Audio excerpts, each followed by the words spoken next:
माथेरानला फॅमिली सोबत येण्यासाठी शोधत आहात एक खास हॉटेल, जिथे प्रत्येक सुट्टी बनते एक सुंदर आठवण. माथेरान रेल्वे स्टेशन पासून अवघ्या 7 मिनिटांच्या अंतरावर निसर्गाच्या सान्निध्यात वसलेलं सेसिल हॉटेल माथेरान. फॅमिलीसाठी प्रशस्त एसी रूम्स, शांत आणि आरामदायी प्रायव्हेट विलाज, मुलांसाठी खेळण्यांची खास व्यवस्था आणि आनंददायी स्विमिंग पूल, तसंच स्वादिष्ट शुद्ध शाकाहारी भोजनासाठी प्रशस्त डायनिंग हॉल. आराम, आनंद आणि आपल्या माणसांसोबत घालवलेले खास क्षण हे सगळं अनुभवण्यासाठी भेट द्या सेसिल हॉटेल माथेरान. बुकिंगसाठी स्क्रीनवर दिसणाऱ्या नंबरवर आत्ताच कॉल करा आणि तुमचा फॅमिली मुक्काम निश्चित करा. नेरळ हद्दीतील डाकचमळा परिसरात गेल्या अनेक वर्षांपासून पाण्याची गंभीर समस्या होती. या प्रश्नामुळे ग्रामस्थांनी अनेकदा ग्रामपंचायतीच्या फेऱ्या मारल्या, मात्र समस्या कायम होती. त्यामुळे नागरिकांमध्ये मोठी नाराजी निर्माण झाली होती. ही बाब जिल्हा परिषद सदस्य सुनीता मोरे यांच्या निदर्शनास येताच त्यांनी तातडीने पंचायत समिती सदस्य भगवान चंचे यांच्याशी संपर्क साधला. त्यानंतर प्रथमेश मोरे व ग्रामस्थांसह त्यांनी घटनास्थळी जाऊन पाहणी केली आणि पाणी प्रश्न सोडवण्यासाठी प्रयत्न सुरू केले. पाहणीनंतर अवघ्या 3 दिवसातच ग्रामस्थांच्या पाणी पुरवठ्याचा प्रश्न मार्गी लावण्यात आला. जवळील विहिरीतून पाईपलाईनद्वारे पाणी गावांपर्यंत पोहोचवण्याचे काम करण्यात आले.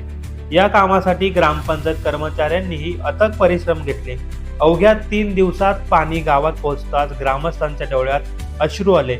अनेक वर्षांपासून भेडसावणाऱ्या समस्येवर अखेर या कामात प्रशासक सुजित धनगर, ग्रामसेवक अरुण कारले, पंचायत समिती सदस्य भगवान चंचे, जिल्हा परिषद सदस्य सुनीता मोरे, पंचायत समिती सदस्य कविता शिंगवा, बंडू क्षीरसागर, प्रथमेश मोरे तसेच ग्रामस्थांचे मोलाचे योगदान लाभले. ग्रामस्थांकडून सर्वांचे शाल आणि श्रीफळ देऊन सत्कार करण्यात आला.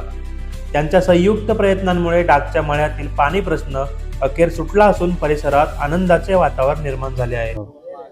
नमस्कार. डाकीचा माळ येथे आज पाणी पुरवठा कनेक्शन देताना आम्हाला आनंद होतोय की परवा दिवशी ग्रामस्थ महिला या पंचायतीमध्ये आले मोर्चा घेऊन. त्यावेळी मोर्चाला सामोरं श्रीमती सुनीताई मोरे असतील, जिल्हा परिषद सदस्य श्री भगवान चंचे असतील, हे सामोरे गेले. भाऊसाहेब होते आणि त्यानंतर आम्ही सगळे इकडे येऊन बघितले आणि तात्काळ आपण आज म्हणजे ग्रामपंचायत स्थापन झाल्यापासून पहिल्यांदा डाकीच्या माळात पाईपलाईननी पाणी येते, याचा एक वेगळा आनंद भेटतोय आणि महिलांच्या चेहऱ्यावरती आज समाधान दिसतंय की पाणी आलेले. आणि या सगळ्या याच्यामध्ये चंचे साहेब असतील, मोरेताई असतील आणि त्यांच्या मागे आज टंचाईच्या भीषण टंचाईमध्ये त्यांना पाणी दिल्याचं समाधान प्रशासनानंतर आम्हाला भेटलं, याचं एक समाधान वाटते. भविष्यात साहेब आपलं तुमच्या सर्वांचं सहकार्य लाभलं तर असंच आपण जे काही आलेले प्रश्न, प्रलंबित प्रश्न ते सोडवण्याचा प्रयत्न करू. रोहिदास मोरे, आम्ही या महिलांना शब्द दिलेला, तुम्हाला 8 दिवसामध्ये आम्ही तुम्हाला पाणी देऊ, पण आम्ही 3 दिवसामध्ये त्यांना पाणी दिले. आज त्यांच्या चेहऱ्यावरचा आनंद बघून आम्हालाही सुख वाटतं. पाणी ही सर्वांना द्यायलाच पाहिजे, पण अजूनपर्यंत या ढाकाच्या माळावर कधीही पाणी आलेलं नव्हतं. पण ज्यावेळेस या महिला मोर्चा घेऊन आल्या त्यावेळेस त्यांची समस्या आम्हाला समजली. आम्ही जर ग्रामपंचायतमध्ये जाऊन बसलं नसतं तर आम्हाला ही समजलं नसतं काय ह्या महिलांच्या काय समस्या आहेत. ज्या वेळेला ह्या समोर आल्या तेव्हा आम्हाला या समस्या समजल्या आणि त्या आम्ही 3 दिवसामध्ये पूर्ण केल्या. मी भगवान चंचे, 1-2 दिवसापूर्वी मोर्चा आला होता. त्या मोर्चाला तोंड देणारे आमच्या सुनीताताई मोरे त्यांनी लगेच सांगितलं तुम्ही वाडीमध्ये चला. वाडीमध्ये आल्याच्या नंतर धनगर साहेब असतील, आपले ग्रामसेवक असतील, बाळा असेल, बंडू असेल, सर्व कार्यकर्ते आमचे होते. त्यांना मी 8 दिवसाचा टायमिंग दिला. 8 दिवसाचा टायमिंग दिला, परंतु 3 दिवसातच त्यांना पाणी आणून दिलं. आणि पुढचं मिशन असेल आमचं पाणी देण्याचं, एक असेल लवालवाडी आणि टपालवाडी. आदिवासी वाड्यांनी आम्हाला घोष मतांनी निवडून दिलाय.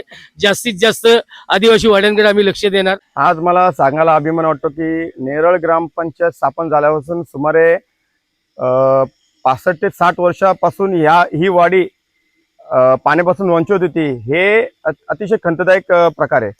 पंचायत मध्ये आम्हाला कोणी पाणी दिला नाही. ते दरवर्षी सांगायचं आम्ही पुढच्या वर्षी पाणी देऊ, पण आजपर्यंत कोणी पाणी दिला नाही. आणि ते दिवस गेलो तर बोलते 8 दिवसात पाणी देऊ, तर 3 दिवसात पाणी आम्हाला आला. आज मला आज सांगायला अभिमान वाटतो की आमचे हे पाणी पुरवठा कर्मचारी नेरळच्या पाणी पुरवठ्यासाठी रात्रंदिवस काम करतात आणि सन्माननीय सदस्य चंचे साहेब असतील, मोरेताई असतील, कविताताई असतील यांच्या मार्गदर्शनाने काम करताना रात्रंदिवस काम करून 8 दिवसाची मुदत कमीत कमी वेळेत 3 दिवसात त्यांनी पाणी पुरवठा इथं सुरळीतपणे आणून दिलेलं आहे, त्याबद्दल मी पाणी पुरवठा कर्मचाऱ्यांचा सुद्धा आभार मानतो की भविष्यात अशीच सेवा आपल्या लोकांना द्यायची आहे, अशी त्यांच्याकडे अपेक्षा व्यक्त करतो.